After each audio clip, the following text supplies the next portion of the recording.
Hi, today we're going to hear about a local organization that's been in effect here for a long time. We're going to hear from Heidi Schaiberger, and she's going to talk about Bloodworks Northwest, which is a local blood center. And she'll be talking about the importance of blood donation. She manages all of the mobile blood drives in Thurston County, Mason County, Lewis, and Grays Harbor counties. In these 4 counties, there are approximately 30 to 40 blood drives every year. Or per month, excuse me, every month, 30 or 40 every month that she's in charge of. So she's in the process of joining the Olympia Rotary Club that meets at the Red Lion. So let's welcome a future Rotarian and find out about Bloodworks Northwest.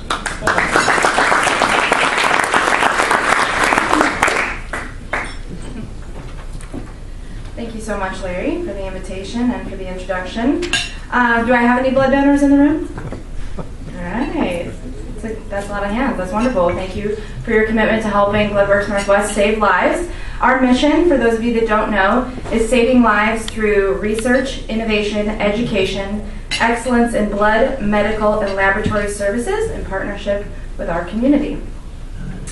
We are a nonprofit, independent, volunteer-supported, and community-based organization. We only collect donations in areas where we also support local patients and hospitals.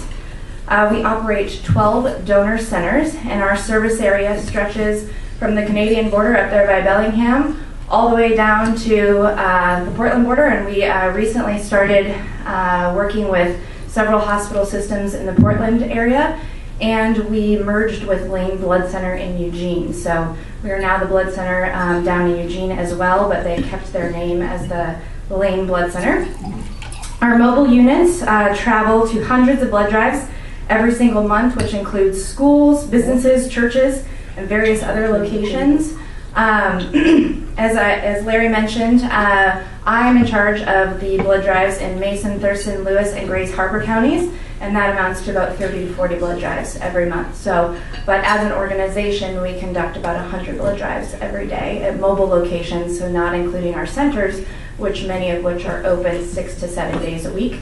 And for those of you that may not know, we do have a blood center here in Olympia. It's on the east side, so just north of the Capitol campus. So a lot of people visit us there as well.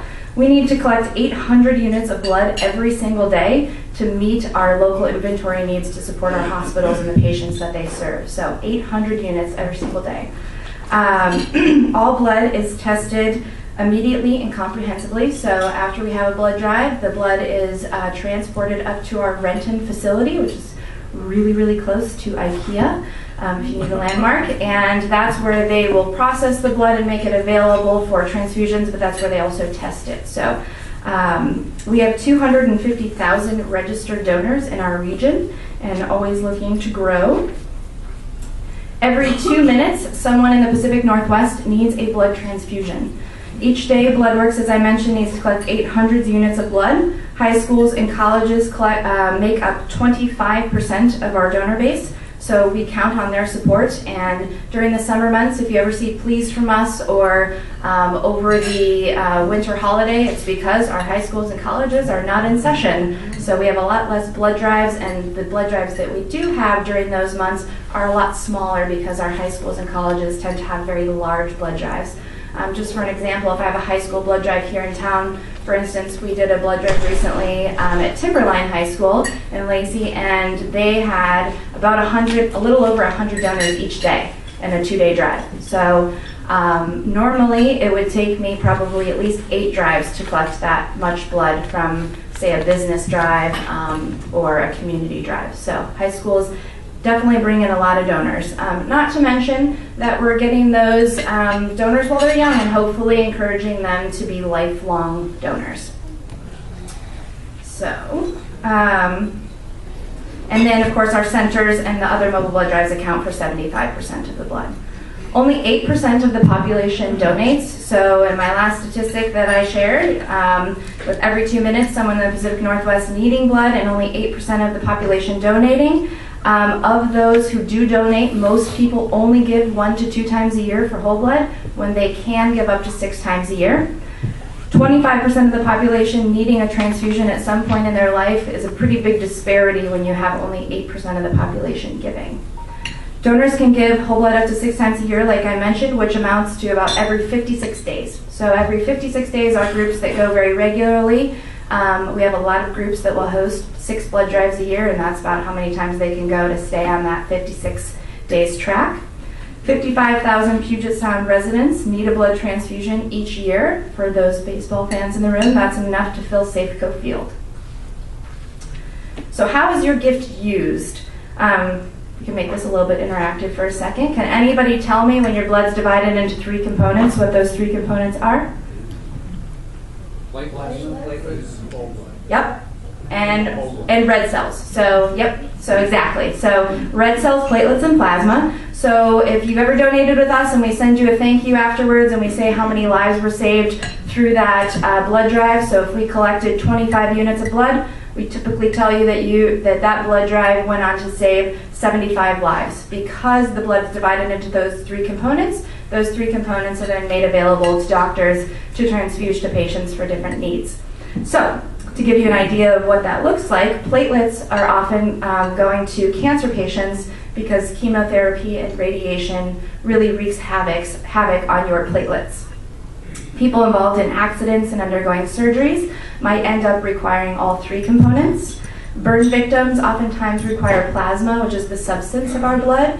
So our skin is what keeps, they say we're made up of, 70%, 75% water. It's our skin that is keeping that water content within our bodies. So if you have a large surface area of damage to your skin, you're losing fluid very rapidly. So a lot of burn victims will end up needing lots of transfusions of plasma. Patients with blood disorders like hemophilia and sickle cell will receive red cell transfusions. And then hemophilia is a bleeding disorder, so they actually don't clot, so they might also need platelets, because your platelets are what are responsible for stopping you from bleeding. So for anybody in the room who hasn't ever donated before and is maybe interested in considering it, I just wanted to give you a quick overview of what is involved in the process of donating. So it is a safe and easy process. It takes about 45 to 60 minutes to donate from start to finish, so not the actual giving part, but the entire process from checking in and registering and going through a health screening to the actual giving. And then we do ask that you usually stick around for 10 minutes after you've donated blood, and we give you all the juice and cookies that you can consume. And we also have lots of other really healthy snacks like chips and crackers. So that's just something to expect. You do have to weigh a minimum of 110 pounds in order to be able to donate. And we do encourage that, right? I think most of us probably qualify.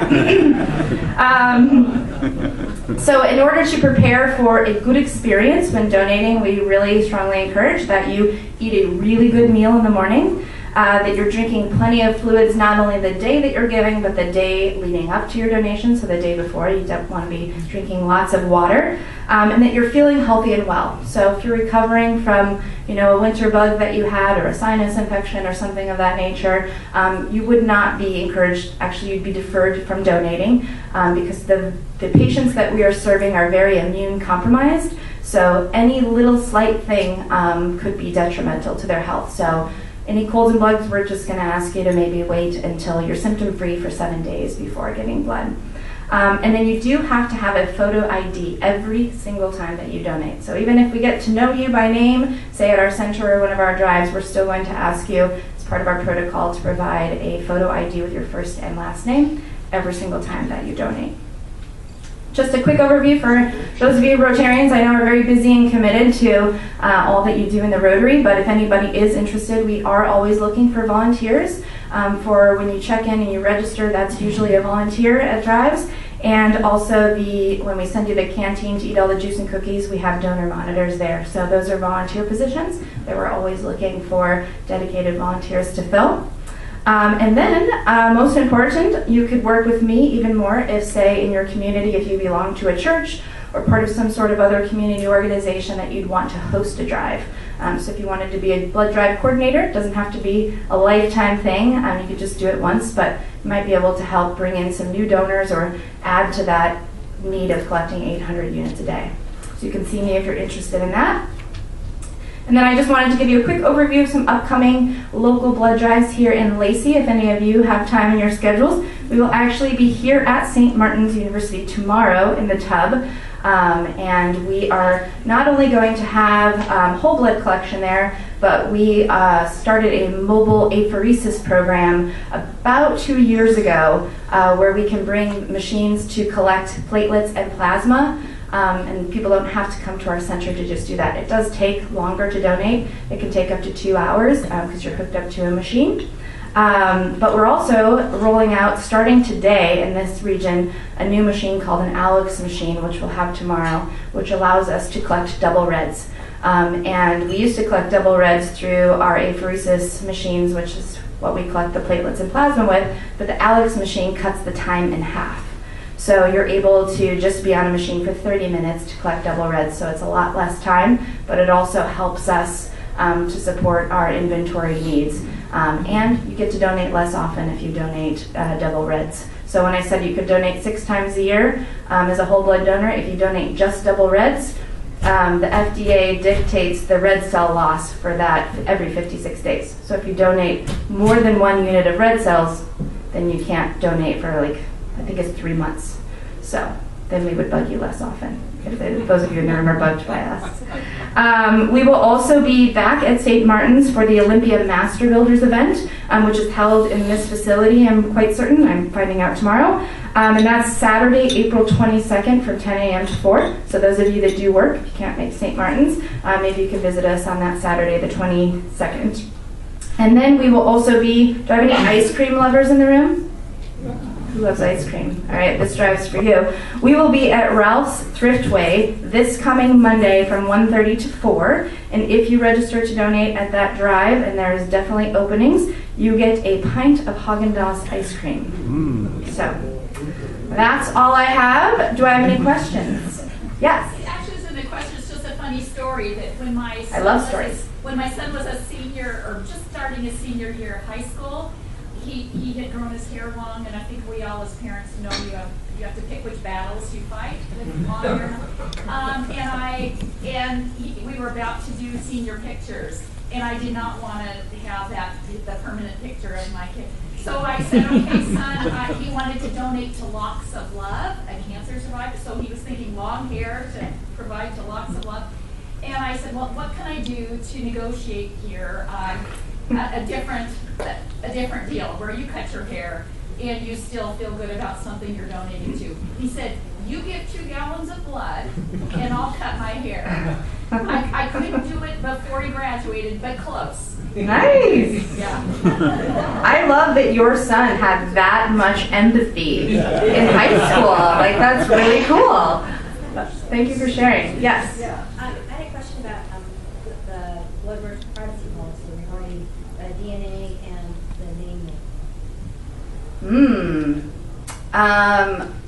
We definitely are held to standards for protecting donors' information. So I know that we don't share it for any other reason.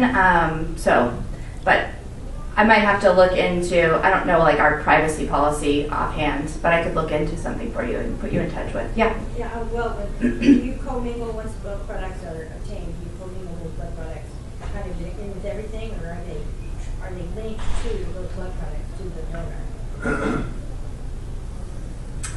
We would be able to track if your blood was given to a patient at a particular hospital. We would be able to trace back which donor that came from. But it's not information that we would then share with the hospital, if that makes sense. Does that answer your question? Yeah. Okay, sorry. And feel free to see me afterwards, and I can certainly look into that. I am definitely like the PR girl at our organization. I'm not the clinical person, so sometimes it gets into the clinical side and it's over my head. Blood is very complex. Yes? Somebody else had their hand up first. Go. I have tried to give blood a number of times, and I'm always rejected because I'm involved in a foundation that goes to Africa, Tanzania, and they always ask. So, have you been to Africa in the last whatever years? And Yep. I say, well, yes. And they said, sorry, you can't. I mean, It's related to malaria and it's FDA regulated, so that criteria would apply to every single blood center in the entire country. And so if you did go to an area, you traveled to a malaria country, a Yeah. country that has malaria, you would be deferred for a year. So if you're going For very just a regularly, year? then you're, yes, for just a year. So say you went February 17th, 2017, you would be eligible again February 17th, 18th of 2018. oh. So if you're home for just a window in between going again, you can Oh. donate in that window. Oh. But it's only a 1-year deferral. However, if you've ever had malaria from traveling to those places, it would be a lifetime deferral. Oh. So that's a great question. There's lots of people traveling for lots of different reasons. That does bring up a thing that I want to mention too. We heard a lot about Zika in the news there for a while, which was creating a very short-term deferral for us. But we now do test for Zika in all donations that come through our organization. So it's not something that every organization throughout the country is doing. They might still have, some of the other blood centers might still have that short-term deferral in there to not pay the expense of testing the blood, but we have decided as an organization to test all of the blood for Zika. So you don't have to worry about that in terms of your travels. Next question? Yep. You said you go to high schools. What is the minimum age? 16. 16 and 17-year-olds with a parental consent. If they're 18, they don't need the parental consent to donate at a high school drive. And if they do get the consent, they don't have to get the consent every single year. Once they've gotten it, if they say are a sophomore that's 16 or a junior, they could donate again later that year if we have another drive, or when they're a senior and not have to get that again. Great question. Who's next? I think there was another one at your table that, do you have a question? Somebody else at that table? No? I have one, but I didn't know you could read minds. Oh, I thought I saw a hand go up around the same time. Go ahead, and then I'll go to this one. My question is, what's the hold time when you donate? How long do you keep it before it's... It depends on the product. So whole blood is good for 42 days. Do I have any O negative blood types in the room? We love you. So you can almost ensure if you're O negative that your blood will never be discarded, because we definitely go through it because you are the universal donor, which means that your blood can go to every single blood type. With plasma, we can actually freeze plasma. I can't remember how long. I want to say it's at least a year, if not longer. And we only collect plasma from AB donors because they are the universal plasma donor. For platelets only last for 5 days. But it's a longer process, but you can actually donate platelets more often than you can donate whole blood because of the red cell. So, yes? Do you have a schedule of where your sites are going to be in the future, so one can go on the web and see where you'll be next week or 2 weeks? We do. You can go to our website under donation programs and you can enter your city, your zip code, you can enter a specific date and see what blood drives are happening in your area. Blood drives online are posted 90 days out. And that is pertinent to any drive that has online scheduling. If they do a paper appointment sheet, usually it still says like who the coordinator is and you can get in touch with them, or you can always contact us. But yes, all of our blood drives are online, 90 days out. Yes? Age limit? There is no age limit. So, sometimes with age you might run into some other deferral things if you're looking for an excuse not to donate. Back of the room? If you've been transfused, can you get blood? Yes, I'm quite certain that you can. There's just going to be, that would be a good eligibility question to contact our donor scheduling department and inquire about. There's going to be some sort of time frame criteria around that. One other thing that I just thought of, because I saw you and you raised your hand, is we do have an Eagle Scout program. So if you guys know any Boy Scouts or are connected with Boy Scout organizations, an Eagle Scout can do their project as a blood drive. And they have been incredibly successful blood drives. They have to have a goal of 50 donors, and they have to have 30% of them be first-time donors. So, or 15%, but yes, anyway.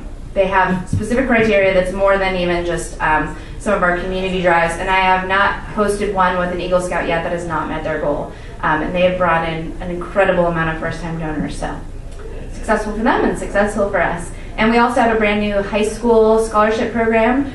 You can be in high school, you can be in college and host a community blood drive during the summer months or over holiday break and earn money towards college if they meet their goal. So if you know any kids in high school or college that would be interested, you can have them get in touch with me. So, Any other questions? You guys ask such great questions at Rotary. I love it. Thank you so much for having me.